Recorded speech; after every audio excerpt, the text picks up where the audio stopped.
Well, good evening, everybody.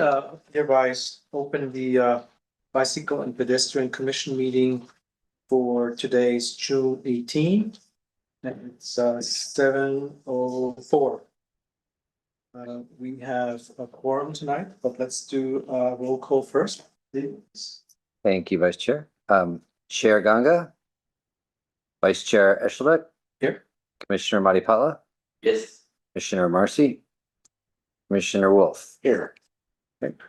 We have a quorum with Chair Ganga and Commissioner Marcy absent. All right, that takes us into our first item of business, which is the approval of the minutes from May 21st. 2025. We have received draft minutes and I'm looking for a motion to approve. I'll make a motion to. In a second, I won't be able to vote on it. Yeah, I wasn't there. Should I stay out totally? Well, I think you actually can vote on it if you wanted to. I was So you want to vote on it because I wasn't there. So what happens then? Like a vote out of three seats, it passes, right? Okay. I believe so, yes. Otherwise, we need to do an amendment when somebody else comes back. Yeah. Okay, Second. great. So it sounds like we have a second here. No, do you want? Oh, I can do a second as well. Yeah, I'll do a second. Okay. And then I guess we are ready to vote on that motion. Okay, for the motion on the screen, how do you vote? Vice Chair Eshelbeck, Yes. Commissioner Matipala, I love staying. and Commissioner Wolf. Yes. Okay, motion passes 2-0 0-1 is it? and one abstain or abstention. 0-1, yep. Should be a pass. I think it should be a pass. Excellent, thank you. That takes us into our next item, is oral communications. Do we have any oral communications? No, No online? No. sorry. Hey, no worries. We just started. We approved the minutes. I'll hereby officially hand over to you. We are the oral communications. Okay, all right. I will note that Chair Ganga has joined the meeting. Just approve the minutes and vote. Fine, thank you so much. No worries. Sorry, No worries. Parking was not easy tonight. Yeah, that was a. Alright, so the next item on the agenda is oral communications. And before that, like, do we have any postponements? No postponement. And do we have any cards? No, I don't see any speaker cards. Okay, David, then we move on to the next item, which is the written communications. Do you have any? No written communication. Thank you. So then we don't have any old business, so we move on to the new business, which is the Safe Routes to School program. And we request Werner to provide an update on the Safe Route to School program. Thank you. I know most of you. My name is Birgit Warner. So I'm one of the Safe Routes to School coordinators here in the city of Cupertino. Thank you all for having me tonight to do a brief overview of Safe Routes. It's been a pretty good year. The highlight, of course, is that Cupertino Safe Routes to School turned 10 this year. It was April of 2015 that City Council signed the resolution creating us. And we've grown a lot since then, so I'm proud to show off what we've done. The presentation will focus mostly on this past year rather than going over 10 years because I can't stuff 10 years into 20 minutes, so. We have our very cool adopted logo for our 10-year anniversary, so need to show that off. Safe Routes to School as a program is a little hard to describe because it is such a diverse collection of different things. The overall mission is to create a safer environment for Cupertino students and their families to travel to and from school actively, right? But obviously, there's no one thing you can do to make that happen, right? So it's a lot of different things. The National Safe Routes Partnership pioneered this thing in order to take order out of the chaos. They've created the system of 7 E's. Those are around the outside: the evaluation, education, engineering, enforcement, equity, encouragement, and engagement. So you can kind of sprinkle all the things we do into one of those E's. And I'd like to kind of touch on each of them a little bit tonight so you get a flavor of the overall program instead of just one thing. There's no real hierarchy to this. They all flow into each other. So we will start with evaluation because of course you can't fix anything if you don't know that it's broken. So that kind of following that theory, one of the very first things the team did back in 2016 was do some walk audits at each of the public schools.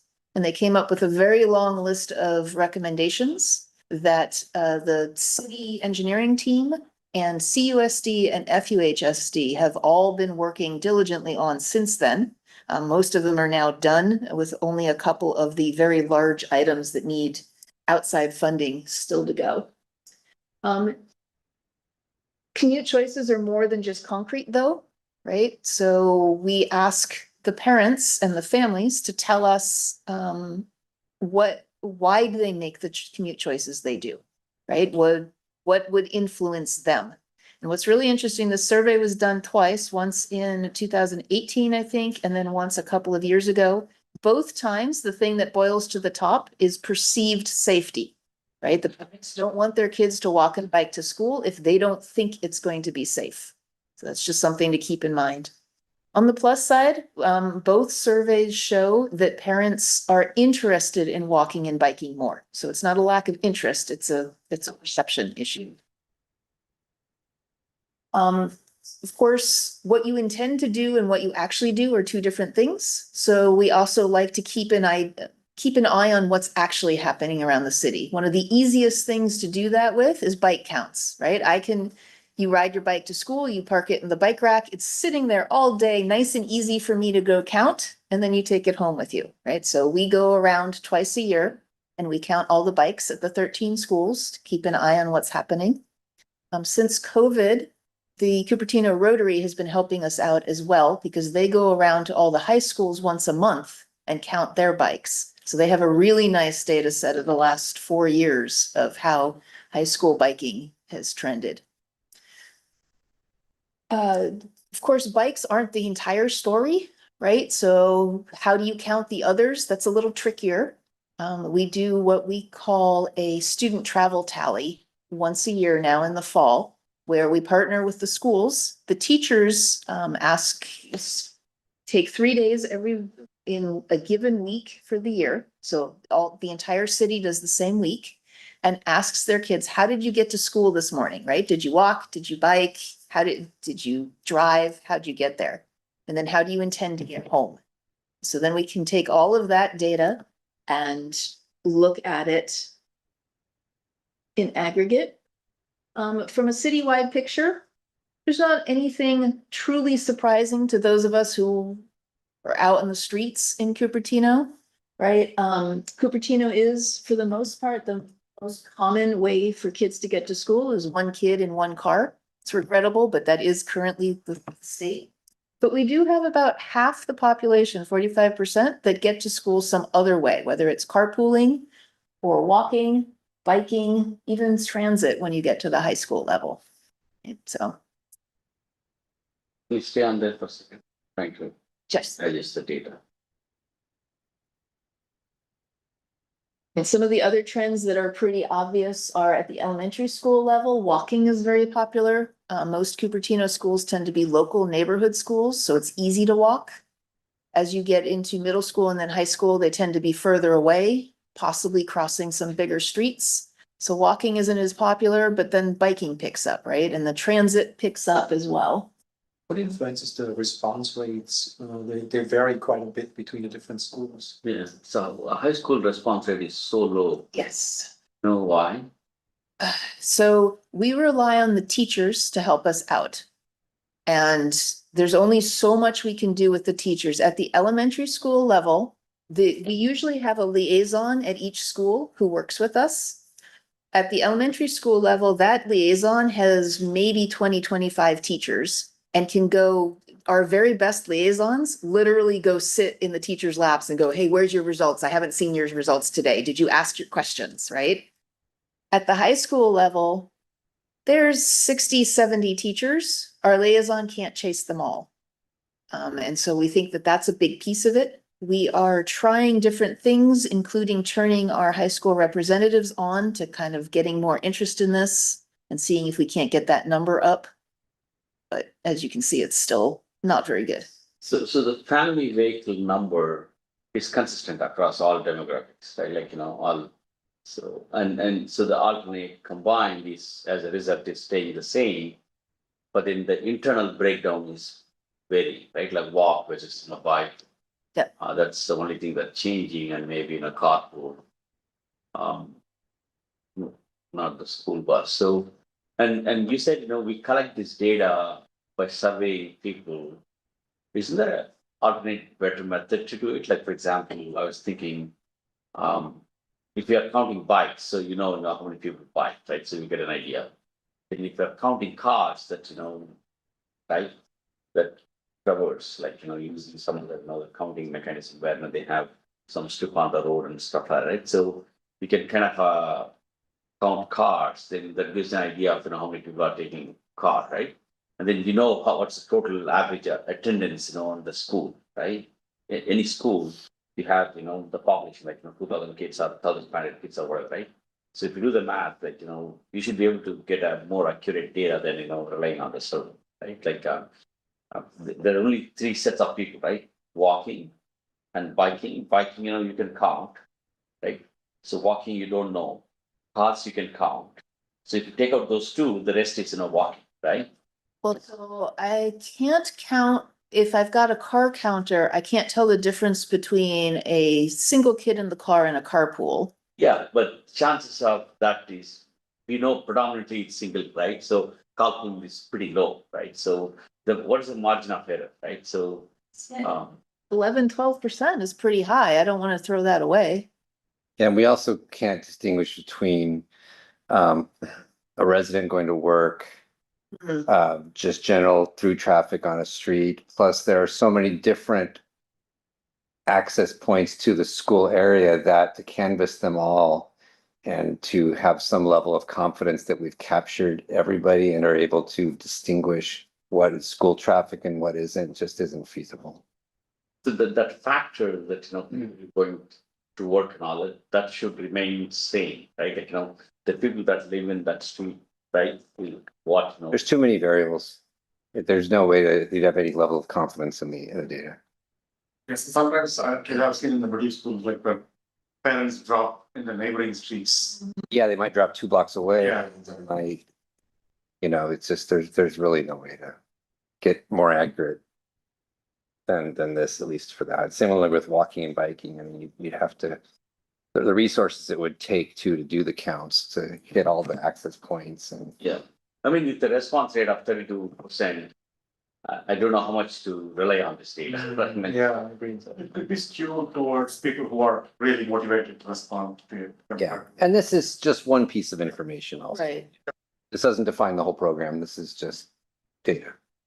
Yeah, no, the reason I like data and I want the accuracy of data is because we make a lot of decisions based on that, right? So, and so if you make decisions based on inaccurate data, it's a problem, right? So.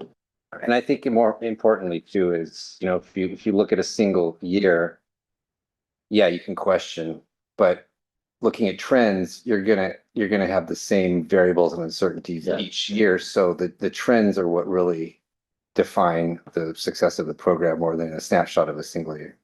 Let's assume that the walking population stays the same, more or less, because there is a distance threshold right, within which, people walk and, outside of that, they're not going to walk, right? So let's assume that that's constant percentage, right? Then you're counting bikes, right?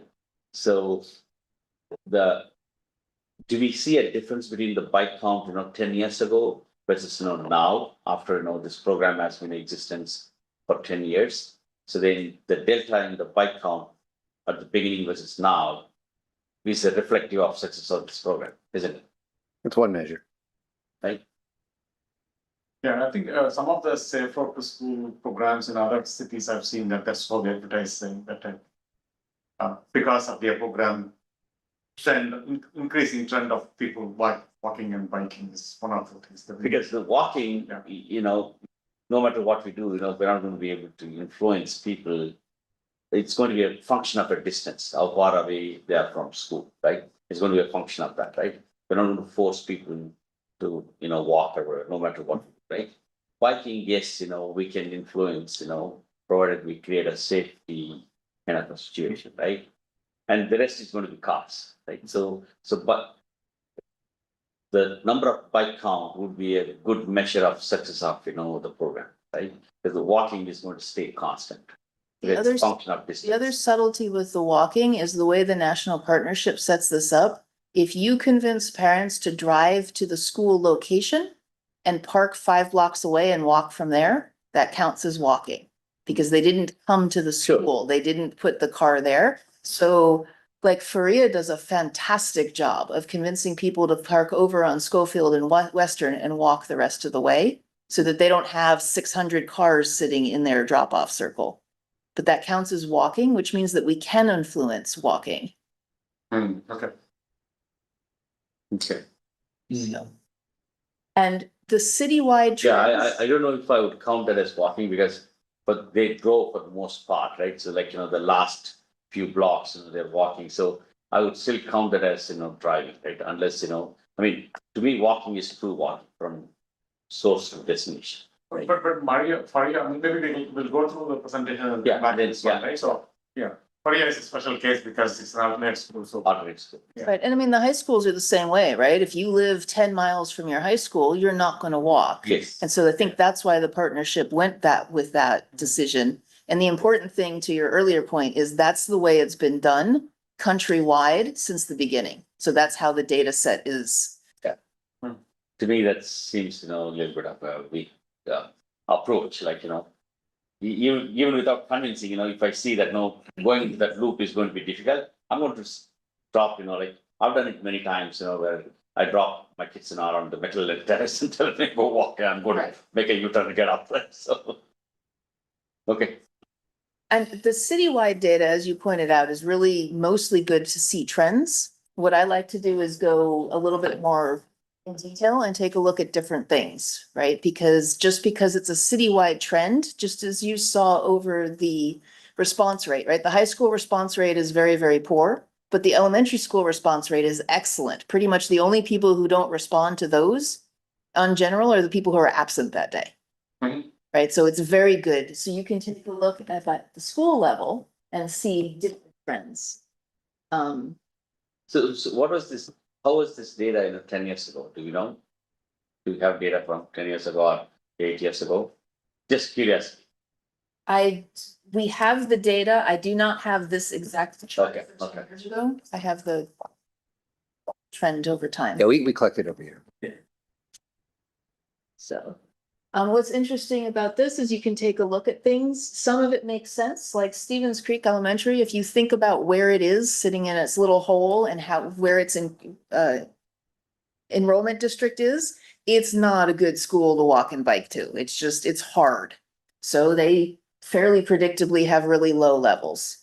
On the other hand, both Faria and Sedgwick have spent years really working on their walking and biking for various different programs. And you see the trend, right? Those are the two elementary schools that have really impressive alternate transportation rates.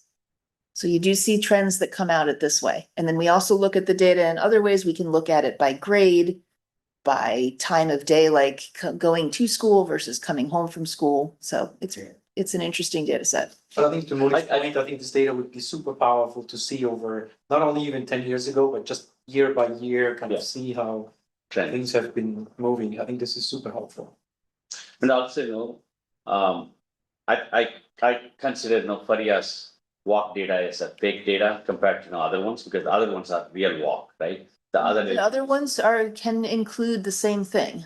well, no, the other ones, for example, they're neighborhood schools, so the walks are truly walks, like, take Eaton, for example, right? A lot of kids that walk live nearby, right? So, and versus, even though the number is small, that's a true walkers.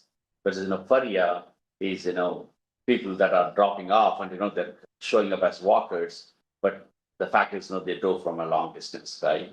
Right, but Collins has a really big population that does that as well. They drive in to Plumtree Lane, park there and walk the rest of the way. So I can't, just looking at this data, I can't actually tell you which ones are walking from home. But the key point is like not putting on the closer, how close they drop off. We need to improve the pedestrian infrastructure closer to the schools. Yeah. Right, and biking a little farther away, and then you can't help with the schools that are much farther away, and they're going to take cars anyway. And the other thing is in the winter, they're going to take cars, and most of them are going to take the cars. So, discounting that, I think we need to focus on where do we improve the infrastructure. Do you know why the Cupertino High, the bike number is higher compared to, Montesson Homestead? And I think, Montesson Homestead had, this separated bike lanes, or somewhat like, protected bike lanes. You would think, those numbers would be higher. The red bars on Montesson Homestead, I would expect that to be a little higher than, Cupertino High School. Well, Monte Vista, just to take Monte Vista as an example, right? They sit right nestled into the hill and a lot of their encroachment district is up the hill. That's a hard bike ride home, right? Unless you have an e-bike. There are a fair number of e-bikes over there, but that's a hard bike ride. So it's only, and that bike lane only helps the people coming from down here, which is only half of their enrollment district, right? I think the best predictor would be the trend. Yeah. Like after we completed the separated bike lane projects, before that kind of will give us an indication of whether that would. And just to let you know, unfortunately, COVID really messes with this data set, right? So pretty much everything goes to zero for a year or two. And it's really changed since then. You can see the data in the walk data. The year that school was open, but most businesses were closed, the walk numbers are super high. And that is now changing and the carpool numbers are coming back up instead. Yeah. Because people are going to work, right? Work, So yeah. there are other trends mixed into this data and it's tricky to tease those apart. But this is 1 year's data, right? This is 1 year's of data, yes. 2020. This was November of 2024. So that is one aspect of what we do on the evaluation side. Moving on to support that and choices, we of course offer a wide variety of education. The program started off by doing seemingly simple things, basic things is a better word, of coming up with maps to each school of the safer routes, right? So what Google Maps will route you on is the main arterials that are fastest in a car. It's not really where you want your elementary school, your kindergarten or biking, right? So we have suggested maps for the whole enrollment district that get people to school. And then from those, they can find their own favorite ways, but that gives them a starting point. We also do drop off and pickup maps and bike and walking commute maps. We're almost through all of the schools. We've got one more to do. So that gives people the norms for around the school, which way to drop off. Drop-off loops are obviously only one way going there. It's really obvious once you've done it for a couple of years. It's really not obvious when your first day at school and you don't know where everyone else is going. So we do those as well. There's a lot of traffic safety messaging that goes on, back to school messages, time change, just simple things reminding parents that, hey, if you're in a car, watch out for the kids, right? And then the student education is the big piece of what we do. We teach kids traffic safety. Right now, we're seeing them every 2 years. So we see them as TK or kindergartners for what we call kinder parades.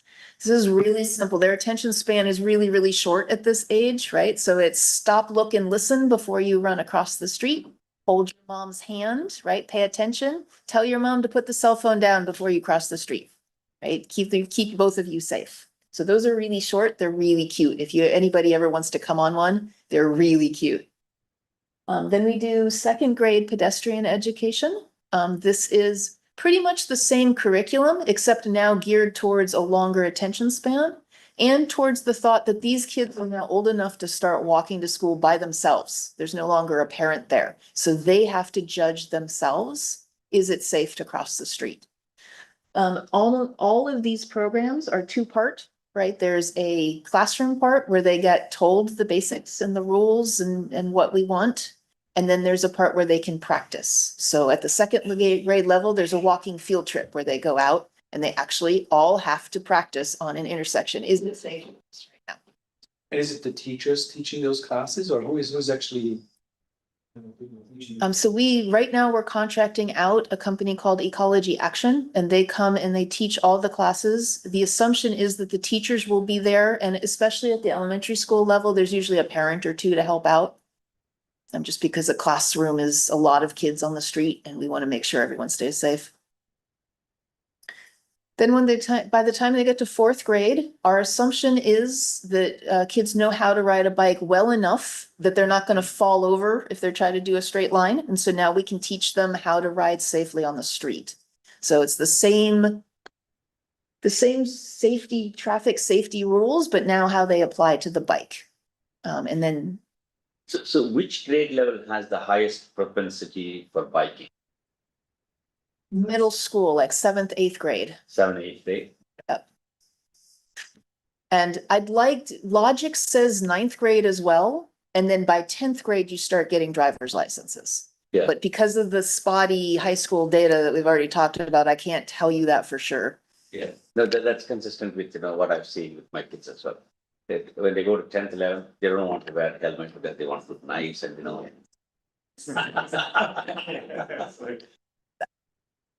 And then for 6th graders and into middle school, we do a defensive biking workshop, right? So the assumption is, the rules of the road. Now we're going to teach you to look ahead a little bit more, right? Think about what that car is likely to do and don't react to it, proactively keep yourself safe. And then at the high school level, we don't have as formal of an education program anymore. It's a little bit more presentations and encouragement events. But also remember that by the high school point, they're taking driver's ed. And the hope is, having learned all the rules of the road as a walker and then as a biker, now you're a safe driver too, right? So you've already seen the rules. This chart starts with the year 2021 is the year started half everybody at home for COVID and kind of transitioned into coming back to school. So that's why we start this chart there, kind of everything reset, as I said. We've done a really nice job ramping this up to the point we almost got all of the 2nd and 4th graders in town trained this year. We're missing a couple of classrooms because the teachers were too busy, but we're getting there. We're so close. So that's very exciting. Yeah, this is good, the education kind of opened their eyes, right? So the more we talk about it, it kind of gets into their head, I want to try this. So Exactly. And that's also part of why we stick with the same education provider, because the consistency of it, right? Every 2 years you hear, this should be familiar. This shouldn't be new to you. It should be a reminder.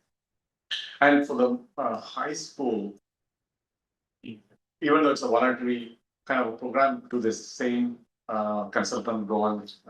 No, the high schools, their attitude at the high school level, at the administration's attitude, is that all programming here should come from either themselves or from the students themselves, right? they're very much intent on keeping parents and other outside influences out and letting the students have their own agency. That means that it's very hard to get something big and consistent into their programming.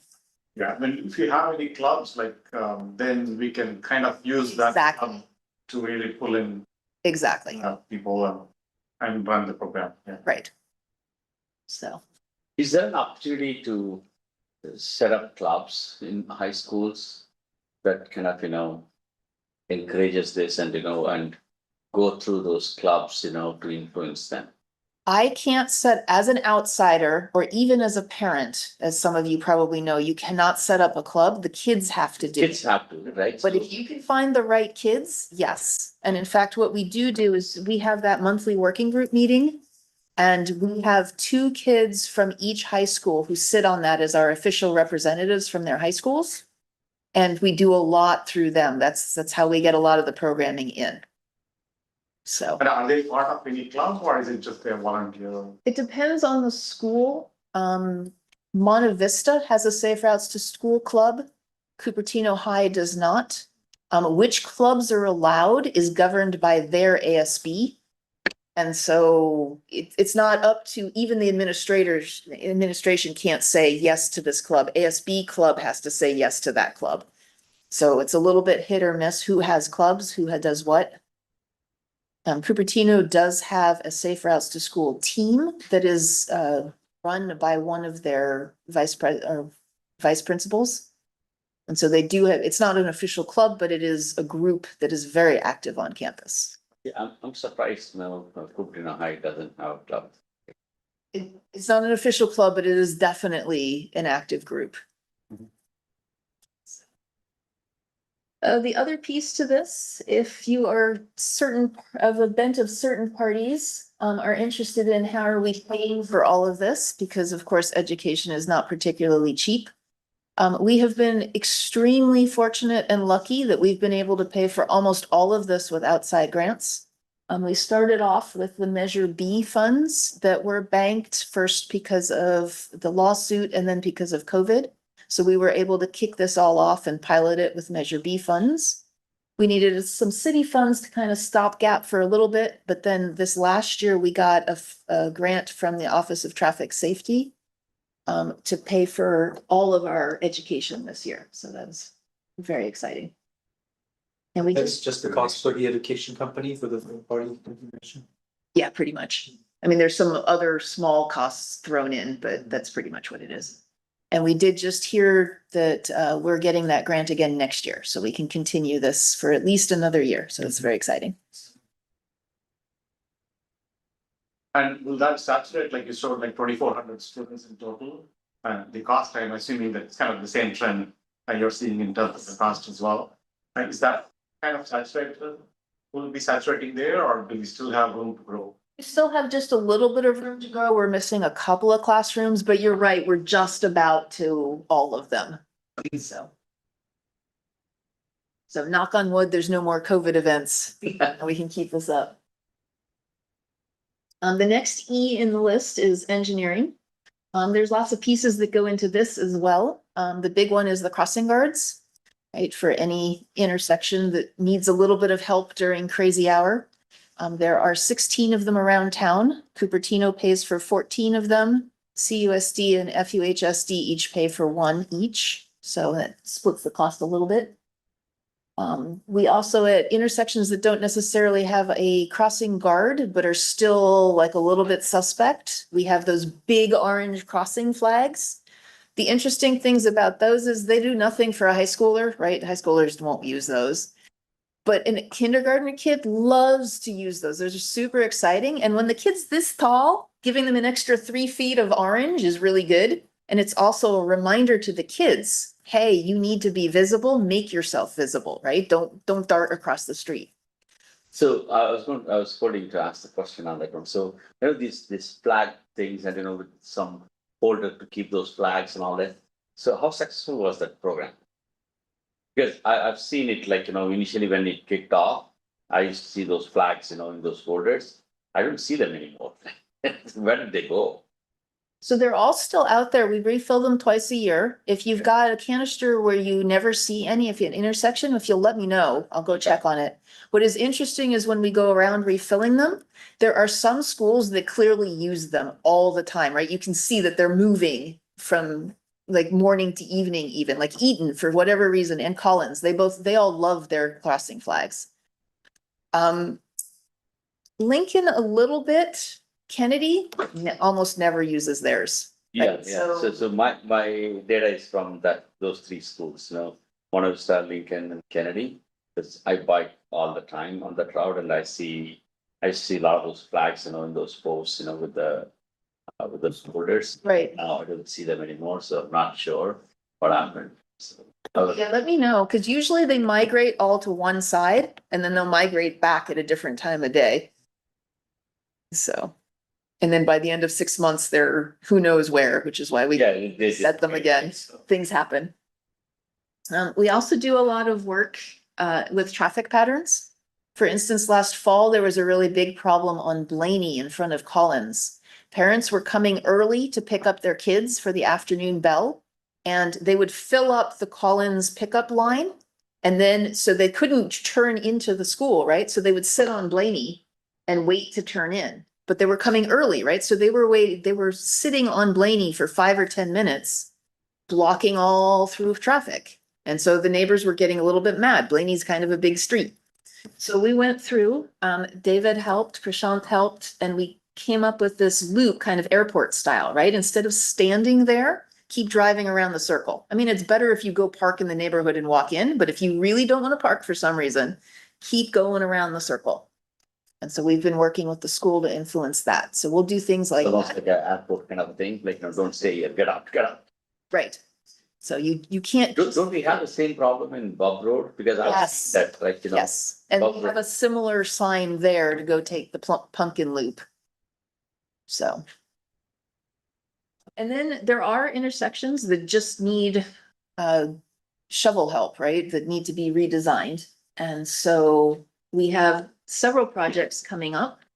The two-way bikeway is going in front of Lawson Middle School this summer, which we're excited about. That's been in the works for a really long time.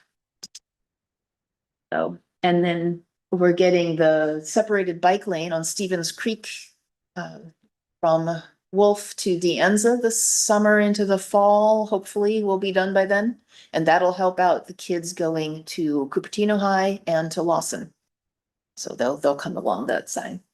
And then one that I don't know if you've heard about, because it's technically Sunnyvale's job, but they put in bike lanes along Homestead, which has been huge for the Homestead kids.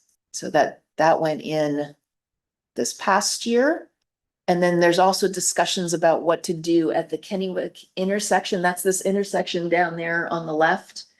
The problem is the street comes in straight to the student parking lot. And you can imagine that that's not really a recipe for safety of any kind for anybody. So there's ongoing discussions what to do with that one as well. This is like, people who are coming on the car straight across, right? From Kennewick, Right, so one of the gates, school gates, right? So. yeah, and So on the topic of bike lanes, right? I truly, my opinion has evolved over time, right, on the bike lanes itself, right? If you don't have a way to clean them up, we shouldn't be doing separated bike lanes, period. Right? I look at McClellan Road, it looks like, a inner city road, right? It's probably the dirtiest street in Cupertino, with the amount of debris on the separated bike lane. Right? It wasn't like that before. Okay. And I look at, the other, like, Dianza bike lane, like, where we don't have the barrier, but we created enough buffer between the cars and, right? The roads are clean. I see that in Inverness and all this. I, in fact, went around on a bike, recording it, clips with my phone camera, and I wanted to compile it and, and send it to you guys. I just didn't have time, right? And I think, we really have to think hard before we do, another separated bike lane. If you don't know how to clean it, just don't do it. Yeah, I agree that's a problem, and there is a way we've been cleaning it, but it's not as effective as Please We- go down on a McClellan Road Yeah. and come back, tell me, no, that's a clean street. yeah. No, I mean, I agree with you that there needs to be a better way. So is Cupertino Middle School? That's part of the Cupertino schools, it's not. That's in Los Altos. Okay, so I was gonna ask about the we received a presentation like 6 months ago, maybe longer, from the I think it was the VTA about some potential. The Homestead Safe Routes to School project, yeah. Yeah, so is anything ever come of that? Not recently, no. They got to the point that they were funded to get to for that project, do 35% design and environmental clearance, but they don't have the funding at this point to continue it through the full design and construction. So the VTA and the partner cities continue to look for funding opportunities to move that forward, but until the money's identified, it's at the 35% level. And that would help the kids that go to yeah. Homestead High too, right? Mhm. Yes, that would be a huge one. And then there's an elementary school down there as well. Yeah.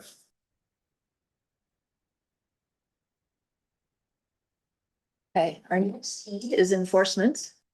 This is kind of in two prongs. Their traffic enforcement unit, Cupertino, of course, contracts out with the Santa Clara County Sheriff's Department.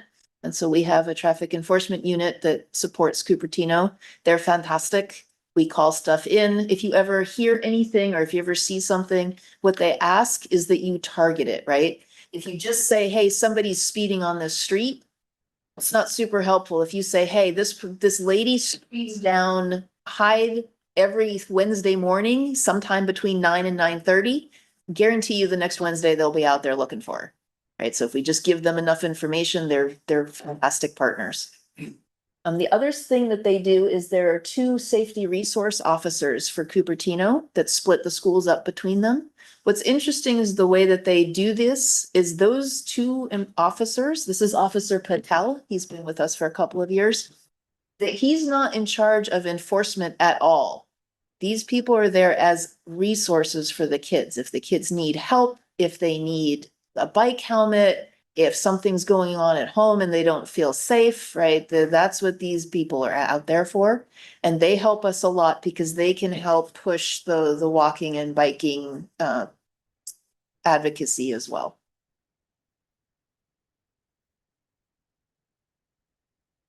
Equity is an interesting one in a city like Cupertino. We are super fortunate that we don't have a lot of super low income people. That is very lucky. The flip side of that is the people that we do have who might be on the lower income side don't want to admit it, right? They don't want to come forward and say, I need help, because there's a stigma to it, and the stigma is pretty bad around here. What's that language on that map? On the bottom left and top right? Telugu. Yeah, just curious. Telugu. Okay. So one of the best things to my mind that we do is we offer the education in school, in the classroom to 100% of the kids, right? It's not just the kids whose parents have to have the free time or the money to enroll them on a special Saturday class, right? No, just regular school, they get the programming. So that's like the biggest thing we can do. The second thing we do, and the main reason that we have Ecology Action and not one of the other education providers, is they bring a fleet of bikes. If the kids don't have or can't bring their bike to school for whatever reason, it doesn't matter, they can borrow one. So that's our main equity. And then, of course, we translate our maps, as you can see. So each school is asked to give us their top 2 languages, and we translate their maps into those languages. What's interesting is it's not Spanish. Sunnyvale is all Spanish. For us, it's a wide variety. That came from this top language. Top language at Faria. So I can't remember what their other one is right now, sorry. So you said it's the top language? Yeah, yeah. Well, English first, and then their next two. Two. Okay. Right, so Hindi's big. We get a lot of Chinese or Mandarin, a lot of Japanese. It's an interesting mix in town. And does it vary depending on the school? So do we allow per school 2 languages? Yes. And so every time we do this, we ask them, what are your current top two? And that's what we do. Obviously, it doesn't happen every year because it's Yeah. very intense, but Sure. We post it on the Safe Route to School website as well. yes. Yep, they're all posted up there. And then we get to the fun stuff. Encourages, we've got all this, learned how to do stuff. The streets are safer. And you've got people out there helping you navigate them. Now let's go walk and ride, right? So we do all kinds of things from simple, just encourage people to walk and roll to school today because we'll give you a prize. And trust me, kids are really motivated by prizes. Like kindergartners need a sticker and they will do anything for you for a sticker, right? So the high school started bike repair events, which have been super popular. Bring your bike, we'll fix it. I mean, you can't pull a bike out of the creek and have it be a rusty old heap. They can't fix that, right? But you've got a flat tire or you can't ride because your handlebars are a little bit bent. They can fix that for free. Those events are super popular. They do bike trains, especially to the high school for orientation, right? Hey, you're a 9th grader. This is your first day at this school. Come ride to school with us. We'll show you where to go. Right. And by the way, then you'll make some friends too. So when you get to school, you already know somebody. This year we started walk and roll bingo in May. We had a bingo card of 25 activities for the kids to do that we partnered with the library on. And we got a bunch of kids did all 25 in order, again, to win that prize. So they didn't even know what the prize was and they still did all 25. And then, of course, our big signature event is Bike Fest on September 27th. I hope all 4 of you will be available and interested in coming to help out. And Safe Routes at its heart is really a partnership, right? We can't do this by ourselves. You've seen all the different things that are involved and all the different people that are involved, yourselves included, right? So it's a partnership. In order to get everybody together, we have a monthly Safe Routes to School working group meetings, which you're all invited to whenever you have interest in time to drop by. Different agenda every month. Some are very interesting to high schoolers, some are very interesting to kindergartners, different things. We do the high school Safe Routes to School representatives and we offer them grants, right? That's the goal, that's their prize, right? So we give each high school $500 to do something for the year.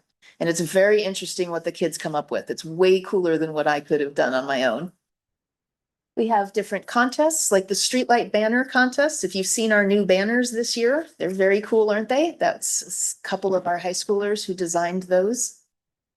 We've got newsletters and websites, of course, because that's what you do when you're trying to do outreach. And then I have to show off the picture. The Santa Clara County Safe Routes to School sponsors a bike rack decorating contest every year. And this year we had Sedgwick entered and won the contest. So they get the bragging rights for the year and they get to hold the perpetual trophy until next year's contest. So it turned out very cute. And there is the picture of my favorite of the banners, although I guess I shouldn't show favoritism. But thank you all for all of listening and your questions and your support over the years. It's very appreciated. Thank you. And I have one, specifically about the coordination with the PPC. What would you like to bring to especially the engineering part? I'm sure that's something that you would like to coordinate with the PPC, right? Any improvements, safety improvements, whether it's biking, walking, or even automobile, right? So we kind of look at you as our advocates to council and to the rest of the city for some of these. The assumption is that it might be, rude of us, but the assumption is that you understand how important some of these projects are to the schools, right? And so that you can go and advocate for us. If you ever need ammunition or information from us on why they're important, we're happy to be here. Yeah, to me, the data, right? Data speaks volumes, right? So And if you can get data and certainly, we're all interested in making it safe, the safest place, on the planet, for kids to go to school and come back, because none of us ever want to see, anything untoward happen to our kids, right? So, but then the data is our friend to be able to show, hey, here's where we were and here's where we are now, and these are the drivers for that, to get from point A to point B, and there are another levers that we can pull, take it to the next level, right? Do you provide like accident data? Kids getting, like kid on their bicycle. Pedestrians getting hit. I mean, I think that for me, I would want to know what that data is. And, I mean, there's obviously, my perception is that kids that probably do get hit. I don't know if they always report it because No. traffic's moving slow. Yeah. They don't always report it? That is a huge problem that we're trying to address. Kids, if something happens, assuming it's not major, right, that they're not like stuck, like they can physically get themselves up, especially at the high school level. They're so focused on getting to school and not being late and not being the problem that they just pick themselves up and go to school, and we might never hear about it. We're trying to address that because we at least should be reporting those. We have recently posted or put live on our Vision Zero website a collision dashboard. So I encourage you to go check that out. It's really cool. It is. Yeah. Nice job. So yeah, Prashant here and Matt Schrader, who were responsible for putting that together, and you can go on there and it's got all the reported collisions in Cupertino between 2018 and 2024, and you can filter by whatever you want, basically, as long as the information exists for the accident, you can filter. So check that out. It's on our Vision Zero website. You should be able to find it pretty easy if you go to Vision Zero. So that addresses reported collisions. With respect to like near misses, things that aren't reported, we're currently working with our city attorney to figure out how we can create a portal that people can go in to report their near miss experiences or locations that they feel need some improvements, without creating undue risk for the city with that information. So we do agree that it'd be useful to have, certainly, and we would like that. And it's certainly valuable information, especially because a lot of incidents around schools like that probably do go unreported. And so those are not captured in the collision database that we have, but it is something that we're trying to create. So I'm expecting things to get worse before it gets better because of all the e-bikes and stuff like that. Right? I'll use an example from, what happened today, fresh in my mind. 1:30 p.m. At my office in Fremont, we have a East African colleague that visiting and here for a month. And he came entered into the parking lot, he went for lunch and he came back. He's driving this direction, he's turning this way. There's a car that's trying to exit the parking lot, right? And so that car that was exiting the parking lot was blocking this person's view. And and as soon as that car exited the parking lot, there's a kid, on the pedestrian walkway path, right? Coming full speed on an e-bike, right? Just rammed into this car that's, my colleagues used to be visiting colleagues in a car, right? And I didn't know about it until, somebody said, hey, our engineer from, so such and such country, there are a lot of cops and, and fire engine, everything, it's in our office apartment, right? I ran down, to see because, this person doesn't know US rules, right? So he was worried that, he was like, okay, I don't know, like, am I going to be arrested? Am I going to jail? Like, what's going on? Right. So, but that kid, did everything wrong, right? So first, he was going in the opposite direction. The traffic is flowing this way and this kid is going this way, right? And speeding not on on the road, but on the pedestrian Yeah. sidewalk, right? And going full speed, and he's probably, looks like a high schooler. So he has no business, to be, on, because beyond 12, no, you can't be, biking on that, right? So you need to be younger than 12, right? So to bike on, the sidewalk, right? So. Where was this? Was this in Cupertino? No, in Fremont. Oh, yeah, I don't know what the rules are in Fremont for, But isn't the rules, standards yeah, it's per city. for city? Yeah. So, Yeah, so I mean, we've just been talking about, the potential to incorporate e-scooter bike safety training into our upcoming, education curriculum, because we agree it's a growing problem and it needs to. yeah. The So I speed was, is just. Yeah. Mhm. Yeah. no, I didn't, Faster than cars. Oh, yeah. Almost always faster. Yeah. and I didn't witness it, but I was told that, the kid was taken on a stretcher, ambulance and all that stuff, and it's pretty bad. And, the guy is shaken up and, the kid is injured and, it's e-bike totally in the wrong direction, right? Yeah. Luckily, the kid was wearing a helmet, right? So, and I don't want to see those kind of things happening. See, Yeah. what is that, we can do to avoid? Yeah, absolutely. Yeah, I think it's important that we address e-bikes and e-scooters as we move forward. This kid is one thing, right? So I've seen on, this was last week, on lane taking a left turn, the signal was red. He was just zooming through it. And of course, no traffic was there, but you're not supposed to, you follow the rules of the road. I've seen that more and more lately, Yeah. actually. Yeah. They think that they have a free right to just move on. They just look around and nobody is there, just Yeah. going. What if some car did expect that and just drives to the intersection, right? My pet peeve is the ambulance coming and the cars, the bikes, the walkers, they don't stop. I'm like, 30 seconds could make a difference. Pull over and stop. I don't care what you are. Okay, I have another question, like, in fact, I asked David when we were planning for this topic for discussion, is, we made some improvements specifically addressing the school safety issues, like examples, the Lawson middle school in front of it, right, the separated bike lane.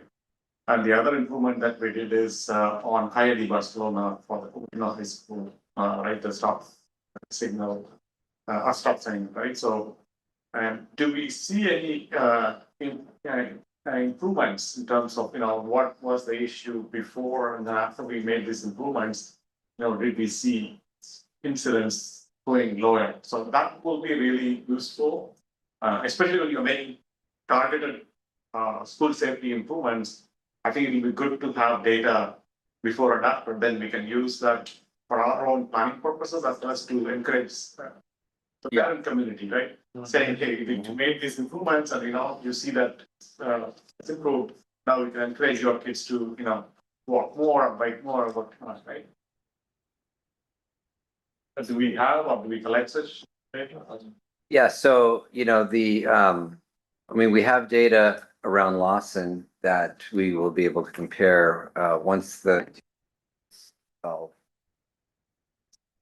how it's encouraged, hopefully more kids to ride and bike, and we've done a lot of observations in terms of the safety issues, a lot of near misses, right, that we've seen occur over the past several years that this should hopefully prevent. So we'll be able to do those before and after counts, before and after observations to see the effect.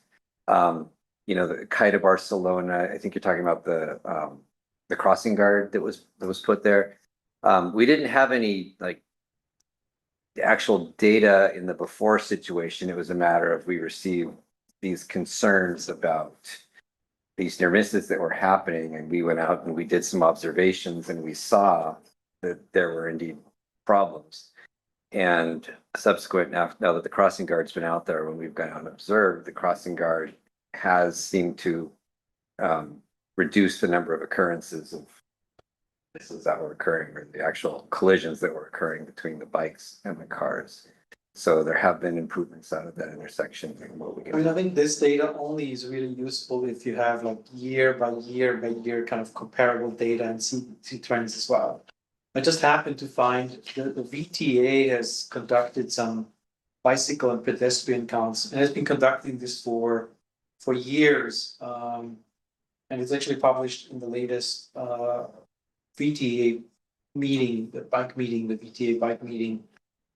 It's really, I think we should look at something like that.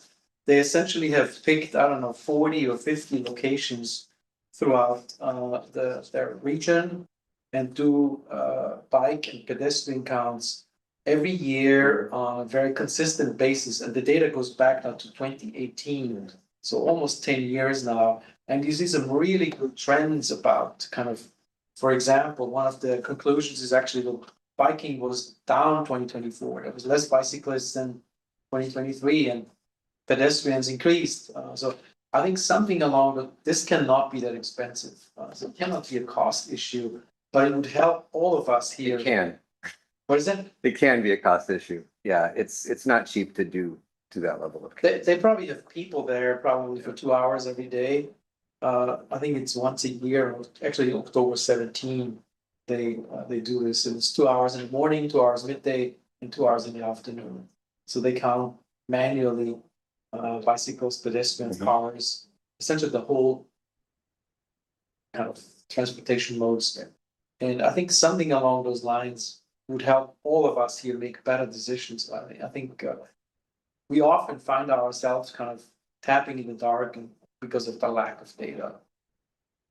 Yeah, we're putting in a budget request to city council to do citywide data collection over the next year or two. And I saw it as well, but that again, that's only cars as far as I'm concerned. If I read this paper correctly, that this was dated June 12th. Mhm. City Council Information Memorandum, June 12th, 2025. Is that the one you're referring to? Yeah. That seems to be only talking about cars here. Why is it not talking about bicycles and pedestrians? If you already do a count, what's holding us back not doing pedestrians and bicycles as well? Yeah. I think first of all, it's great that we do this, but I think we're missing a huge opportunity. And one more Yeah. thing, just one, we do like every 2 years, the crossing guard counts. Mhm. So within the school neighborhood, we kind of do like a 36 intersection somewhere. But every 2 years, we do counts. We collect the vehicles. Yeah. But what is holding us back on this particular count that we're doing here, this memorandum, which is just 5 days old here? Why are we not including bicycles and pedestrians here? Again, because it's cost prohibitive. We are looking into automated systems that can gather bike data. You know, doing spot bike data for 2 hours a year is not a very good way to measure trends. And it's a lot of resources put towards a very small amount of data that. I'm happy to make it better, though. This is just what San Jose has done. Yeah. They use it the VTA uses it to make decisions. I'm not saying it's good or bad. Yeah, and But if we're gonna my make point big is- decisions, my I point want it is- to be, I want it to be good data and I want it to be valuable use of the money. So the way to do it is to collect, especially for bikes and peds, where, you know, cars, you can kind of do an hour account on a certain day and you're reasonably assured it's gonna be kind of the same on every Tuesday at 8 o'clock in the morning at that location, because trends are very consistent with automobile traffic. For pedestrian and bicycle counts, unless you're like right next to a school, there isn't that level of consistency. And so you cannot extrapolate from 2 hours to annual trends in bicycle and pedestrian counts. And just getting that 2 hours is expensive. So Is that what you're doing here, the 2 hours? no, for the vehicle counts, those are going to be, it's a variety of things. So it's 2 or 3 hour turning movement counts in the AM and the PM at the intersections that are shown there. And it's 72-hour vehicle counts along the major corridors. Yeah. As well as spot speed data, so we can do engineering and traffic surveys to establish speed limits on the 60 or so streets that we've I identified. think it's super comprehensive. I love it. Yeah. I love it that we're doing it, but I think it's a huge miss that we don't do bikes and pedestrians at the same time. Yeah, and again, You have it's not so much a You miss. already have somebody there who checks Yeah. numbers. Why wouldn't you have a column for bicycles and a column for pedestrians? Yeah, and as Prashant mentioned, we do that at the most critical intersections around the city every 2 years. I understand, I Crossing understand, guard I warrant. understand, I've heard that. But my point is a different one. My point is, you already have people out there in those places. No, those aren't, Count. yeah, well, there's a variety of methods that are used to determine those. They don't have people sitting in lawn chairs anymore. They have cameras and they have hoses, and then there's somebody back in the office that watches a lot of Right. video and, That's okay as well. yeah. But you have a way to differentiate, is it a car, is it is it a truck, is it a bike, is it a person? Yeah, for the intersection counts, that's correct. So you have the fisheye cameras, right? And I remember like, we discussed about, can we use any tools that AI tools which does pattern recognition and then come up with the counts, right? There are already software modules available for those traffic cameras. Can we use For about half a dozen of our locations, there are modules available that can assist in doing it. can we get like some trial Mhm. licenses to get the counts? Yeah, sure. But, I don't want to lose focus on the discussion here tonight, and I understand the desire and the usefulness of data. There's a whole other piece, though, that I think is key to what Birgit's work is all about, and that's creating a safe environment. Yeah. And, establishing the number of pedestrians and bikes is one thing, but making sure that the people that do use the streets, especially the children, are safe, I think is especially key to the Safe Routes program and the work that Birgit and her team is doing. That's harder to quantify with data because especially serious injuries are very rare events. And for all you understand data, when you have one fatality a year, it takes years to establish a trend, be it good or bad. But I think, understanding that the work that's gone into making sure that kids look both ways when they cross the street and know how to get to school safely. And you'll never really know the fatality you prevented with all the data in the world, unless you look at 50 years of crash data, and then you might be able to see a trend. So I want to make sure that at that point it's. Of course, I mean, that's definitely important. And I've also seen like, you can observe it as well, like kids, especially in the evening, kids who are coming biking to the library, you can see that some of them don't turn on their lights, in the bicycle, they don't wear helmets. They just cross without, waiting for the cars to pass by if it is an intersection, right? So you see those kind of things, and sometimes the people try to go be inside the traffic that they're not supposed to do, things like that, right? I think that's where the education part, which you've been doing as part of the program, is definitely going to help out in. I will say too. How to ride safely. Yep. It's very heartwarming, for all that there are the people who do that. And I mean, there are drivers who are bad too, right? But for all you kids Good, go there. who can't like follow the rules, we also get a pretty sizable crew who like come back to us every year, like, oh, I remember this from 2 years ago. This was great. You taught me how to do XYZ and I still do it. And we just got one of our high school reps that applied to be a representative this year. Her whole essay was, I remember doing this when I was in second grade and it had such an impact on me that I want to help do this now for the middle school. And it's really cool that there is yes, we're missing a bunch, but we're also hitting a bunch, and that's very nice. It's good. Yeah, one second. What other sites say? I don't know what's the best way to really. Cars also do the same mistake, and I've also seen. I think I mentioned to you sometime back, right? On the previous 1 or 2 meetings before, is like there was an accident in front of our city hall, right, where one of the drivers, I don't know how it even happened. Every time I kind of drive through, there's a stop sign there, and then right across the stop sign, a pedestrian was hit. He was really severely injured, and then had to be taken to the hospital. But the thing is, I don't know how that happened, and I don't know how the pedestrian did not watch this driver coming through the intersection, or how the driver did not watch the pedestrian coming through that intersection, but it didn't. It did happen, right? Both of them were, we asked, I mean, at least I saw the cops were asking them as to how did this happen, and both of them said that I don't know. I didn't see them, right? So I didn't see the other person. But anyway, so what I'm trying to say is like, it's good to educate the pedestrians as well as how do we educate the people who are motorists. That's a much more challenging thing to do. Much more. But in either case, I think it's good to have a defensive way of who we can reach. Defensive driving or defensive walking or defensive biking.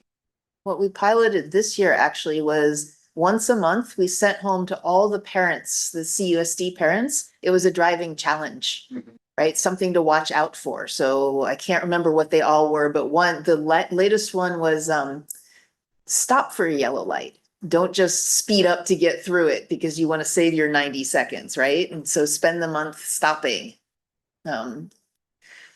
I haven't heard a lot of feedback from them yet, but they did go out and they did reach all of the CUSD parents. So we're trying. If you have other ideas on how to reach adults, we're all open.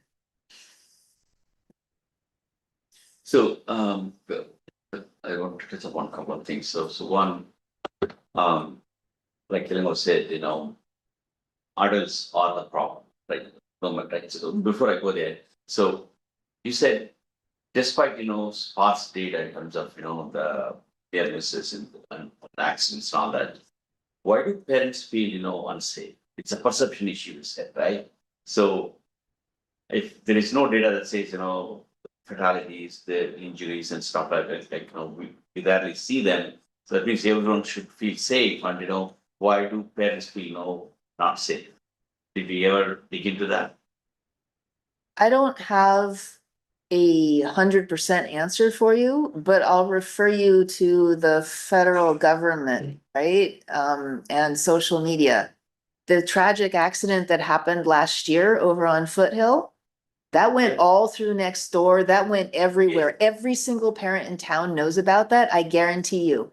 It was one accident, one family, one day, 1 year, and yet that's on every single parent's mind. Right. Yeah. And that's what they're thinking about. It's not how unlikely is it that that's going to happen to my kid on my kid's route to their school. It did happen, therefore it can happen, therefore I'm scared. So that's and second, coming to Ilgo's point, I bike every weekend, and I use Homestead, and I use McLaren. Coming back, I use Homestead and Dianza. I find Homestead and Dianza the most unsafe streets to bike, and the reason I say that is there are so many shopping complex entrance and exits, cars entering and exiting shopping complexes. They create so many problems for bikers, right?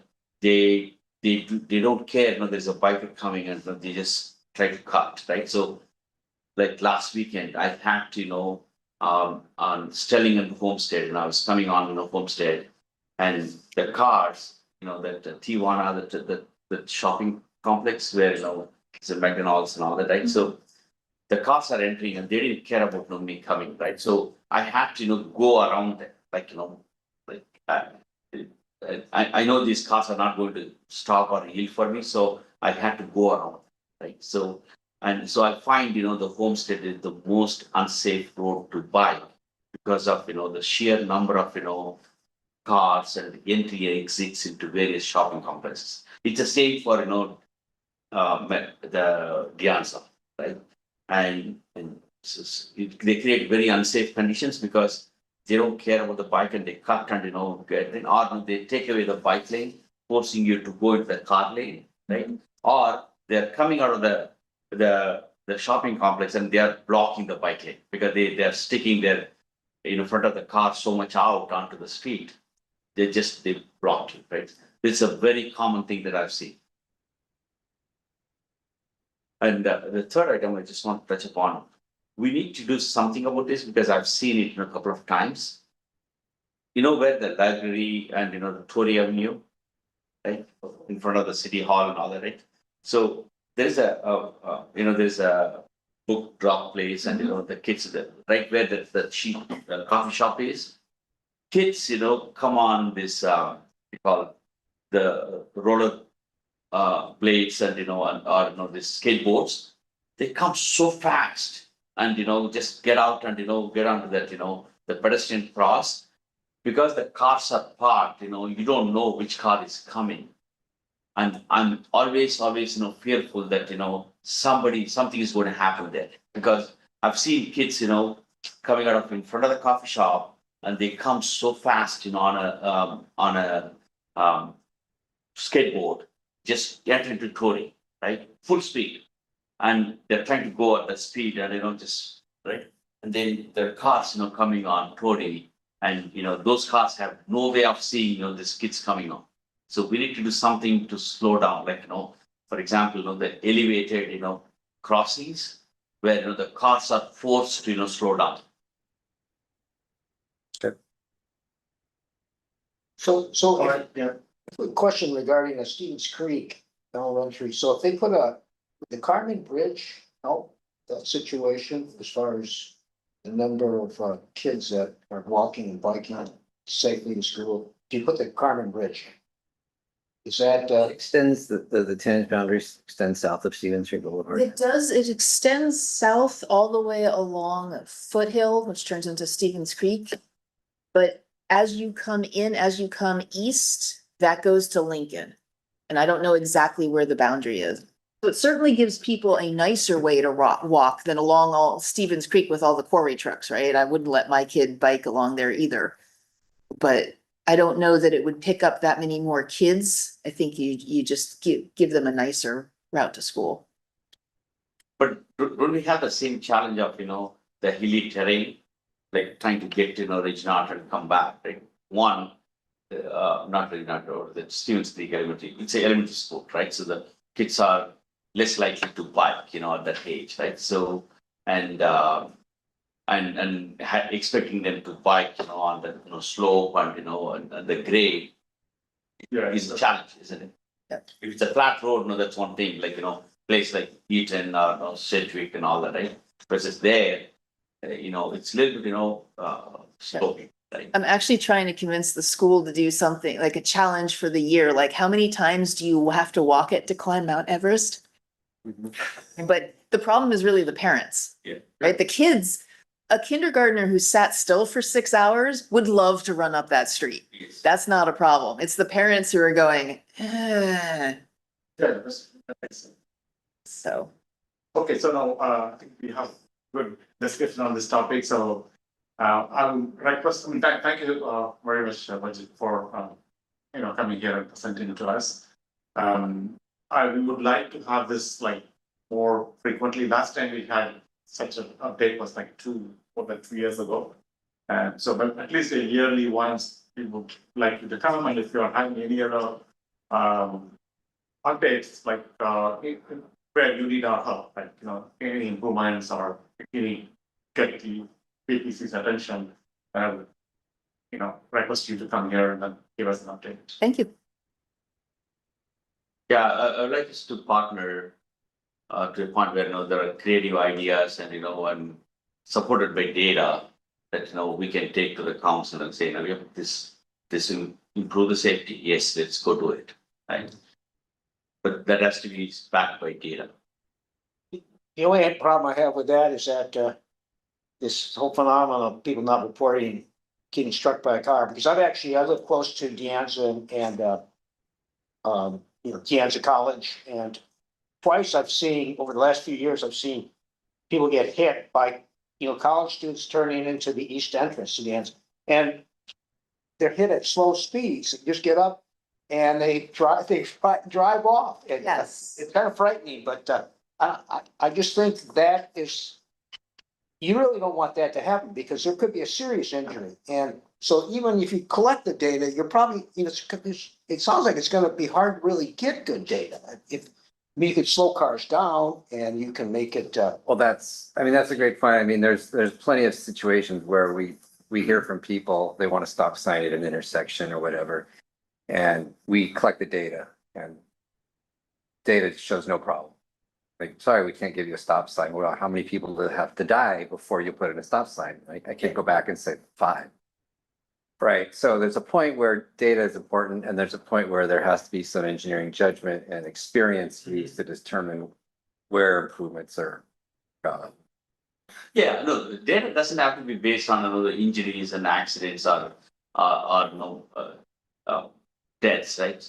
Data could be, based on, The we see a improved flow here, right? And we see more people walking and we see, more people, Yes. biking, right? Because of, XYZ, right? Right, but if there's a specific location where we hear that you need to do some improvement, we may not have data that's relevant to that specific issue. Like the 2 improvements that Chair Ilango talked about, right? Where we did those 2 targeted improvements. That's got to be based on some data, right? It's based on observation, but if it would have been based solely on data, I would have said, well, there's no reported collisions. Nothing has to be done.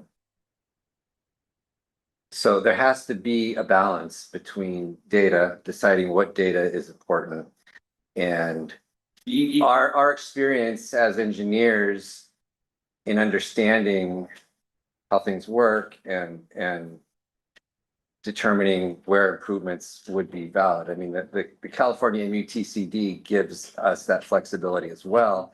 So you can do these warrant analyses, for example, for stop signs, and if there's this number of cars or this number of accidents, you need a stop sign. But also, engineering judgment can be used in circumstances that maybe the warrants aren't strictly met, but based upon.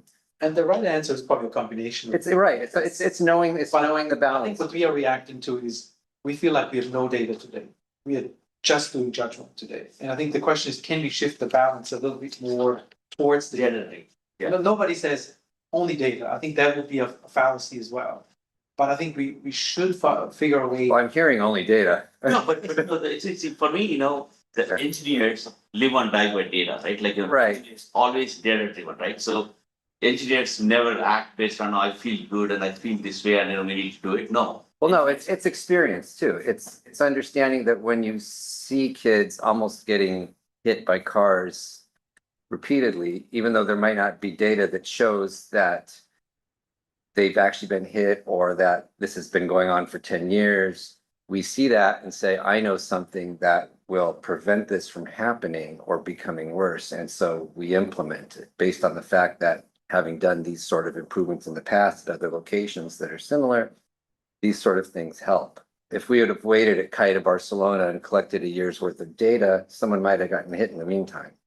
So it's a matter of understanding that putting a crossing guard out there would solve the problem that we have seen or reduce it. And then going back and looking at it saying, yeah, it did. Or if it didn't, then, well, what other solutions can we come up with to address the problems? It's understanding that data is useful, but there's other things to consider. I mean, I'm an engineer and I appreciate data as much as the next person. I mean, I'm a structural engineer at heart, so I know data, right? But there are nuances that also have to be considered in especially in transportation engineering and where people are involved. Okay, so sounds good. I think, the point is like, is there a possibility to get more? Yes, and there is. That will help our decision making. Doesn't mean that we rule out our engineering judgment. Yeah. All right, thank you, Anita. It's okay. Thank you for the update. Thank you. okay, Thank you. Thank you for that. We close the first session. Actually, there's no public comments here, so I will just close this topic and move on to the next item on the agenda, which is staff and commissions report. David, do you have any report? Well, the items I was going to mention, we've actually already talked about.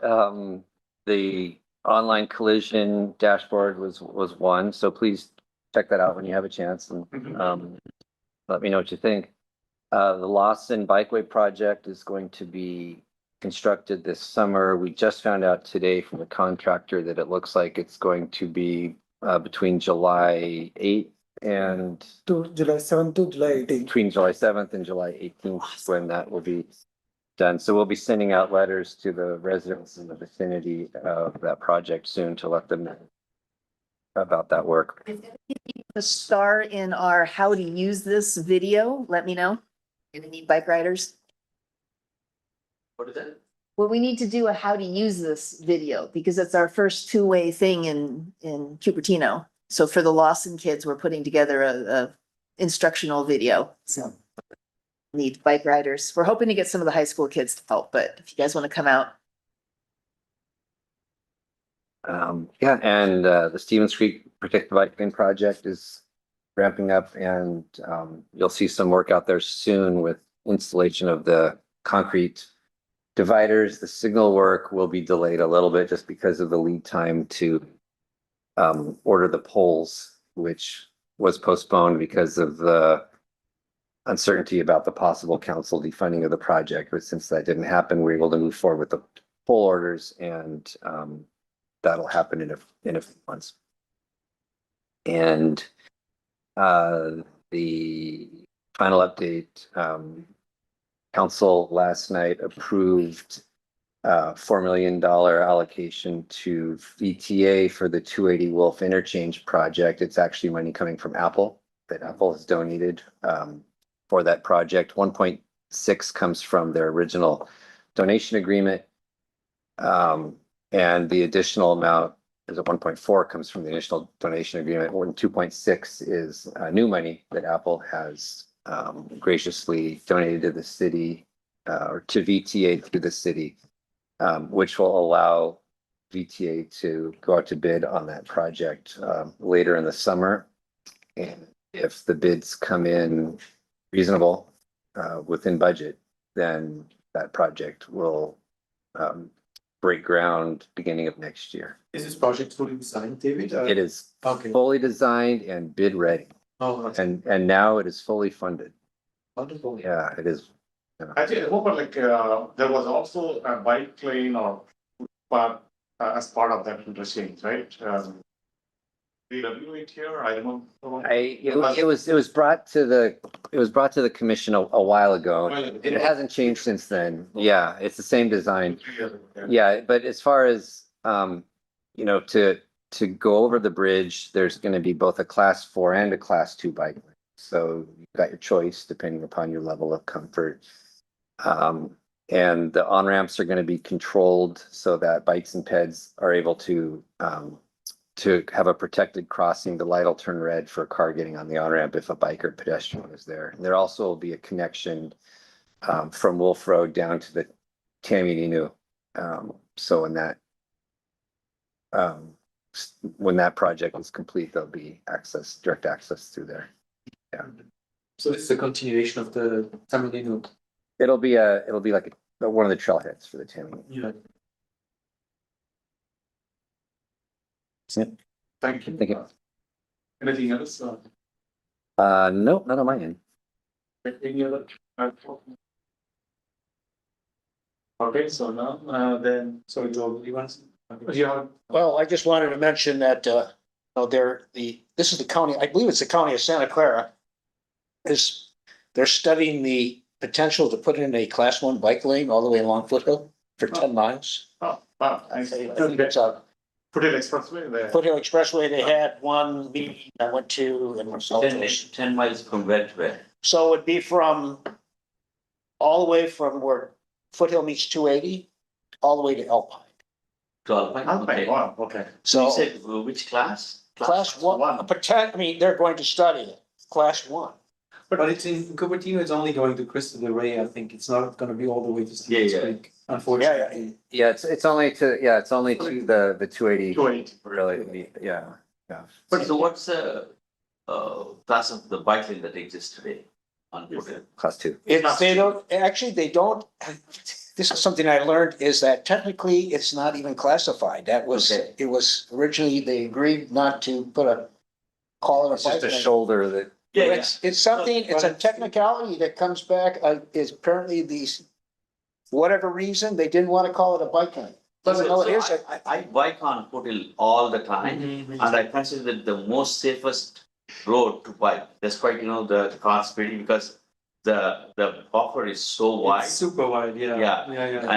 And the only place, where I had a problem is, right after Los Altos, where, there's a transition, to the cars that are turning right and left. And, and what is it? This is the- Yeah. Just after 280, right? Yeah. Once you get into Homestead, that, or is it after? No, that area is pretty bad, like, the homestead, right on below the 280 and that area. Yeah. But I'm talking about, the foothill stretch, I think there's one intersection that's, pretty bad. Other than that, it's super nice. And it's a great project because that place is used so much. I mean, Yes. there's bikers every single hour in the day. So this is a high priority Yeah. project. And I would even suggest for us to continue it into Cupertino, because in Cupertino it stops too early. Yeah. And I think there's a real opportunity to continue on All the that way to Stevens Creek Boulevard. Yeah. I mean, ideally even up to the reservoir. Up to McClellan Road, yeah. Yeah.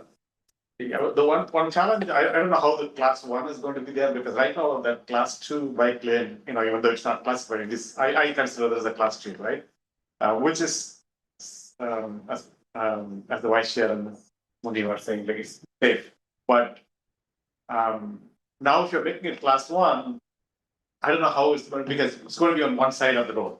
And I hope they don't remove the existing class 2, because it makes sense to have it on both participate sides. in the outreach, Okay. Chair, yeah. I can add a little bit of feedback on that, because a certain number of people brought this up during the meeting, and is that Foothill is so heavily used by like bike clubs and people that ride at Yeah. like 25 miles an hour and 30 Yeah. miles an hour. Yeah.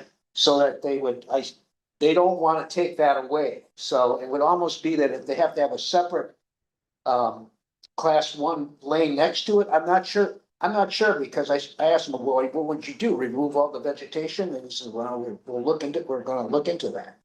Yeah. So I have no idea what's gonna happen. I mean, This is wide enough to have different speeds, to support different Yeah. speeds. Yeah. This is so wide. You always find those big groups of bikers there.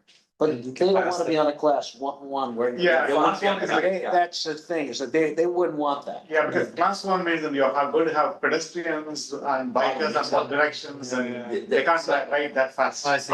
I'll tell you, the most dangerous place to bike is, these trails. And I've seen too many accidents as recently as, like about 2 months ago, one of my friends, he was like, ended up, bloody, entire face and everything. Because what happens is, this takes Stevens Creek Trail, right? There are bikers, there are pedestrians, and there are pets and, people walking pets. You don't know which direction they're going to swing. When, as you get closer, you tell them, you announce your arrival and all that. You don't know which way that, the pedestrian is going to swing, and you end up colliding, right? It happened a lot, when I was biking with, a bunch of, people that were getting into biking. They didn't feel comfortable, biking on foothill. So we went on Stevens Creek, like for about 6 months, and I've seen too many accidents, right? And I said, I'm not biking on these trails anymore because it's dangerous. Mixing people and bikes on the same narrow path is a dangerous thing.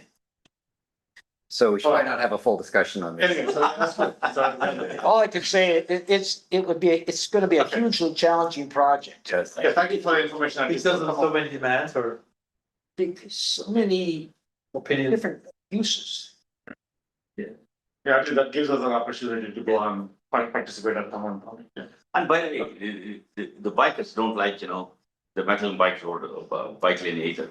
No. Right. Nobody Yeah. knows. Because they go on, the car lane, and I see arguments all the time, people fighting. And by the way, that I learned this new. People are walking on the bike lane, and that's because, apparently, there is some study that shows, walking on concrete, your knees get damaged, so you're better off walking on asphalt.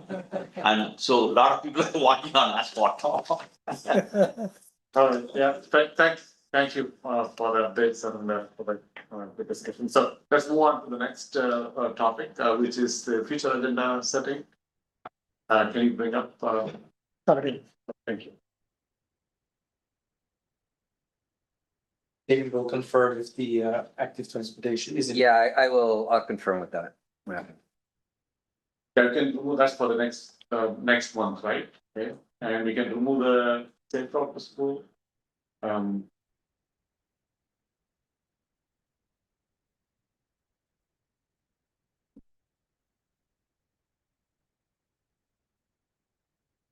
Anything else that we want to move it up to next?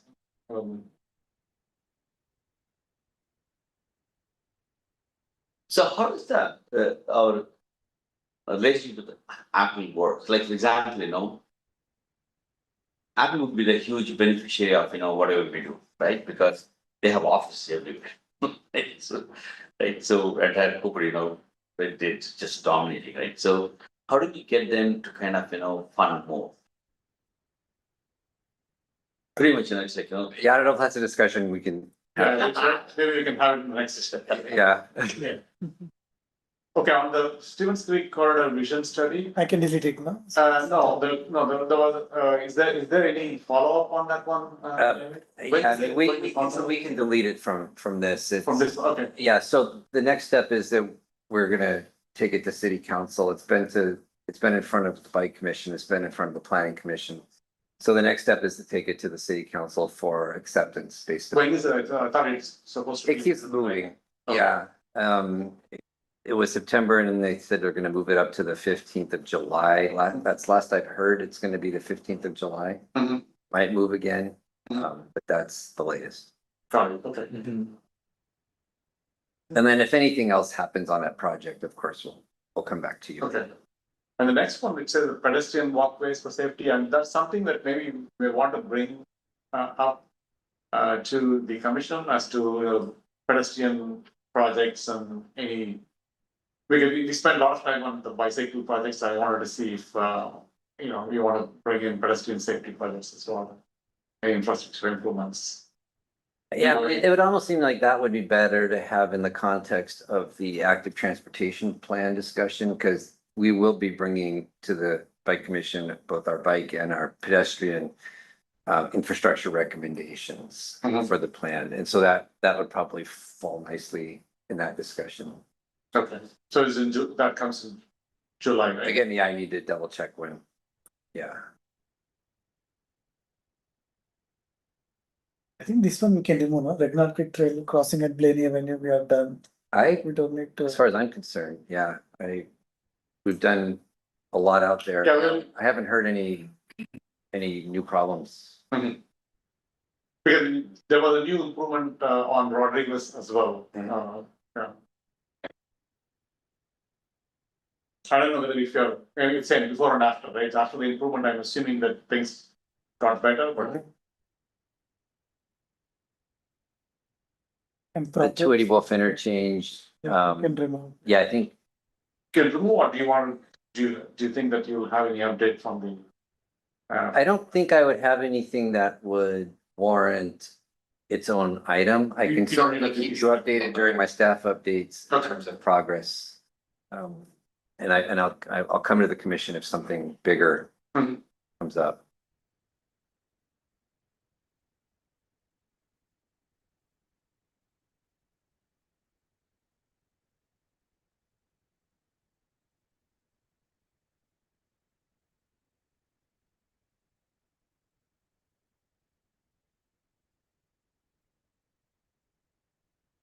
Okay, and this one, the pedestrian safety on Torrey Avenue, I think Muni brought it up and there was a public comment. They came and requested, but I've seen a recent crash as well, a couple of months ago, so. Maybe that's something that you can study and bring it forward to see what kind of improvement that we can do there. Yeah, I can do that. We studied it like 8 years ago or so. I can take another fresh look at it. Okay, when do you think that it's possible? I would probably, well, I probably want to wait till the fall because I'd want there to be the school influence. Yeah, Okay. It's like September or something like that, September, October, yeah. maybe the a timeline there's the middle field, you know. Take it up.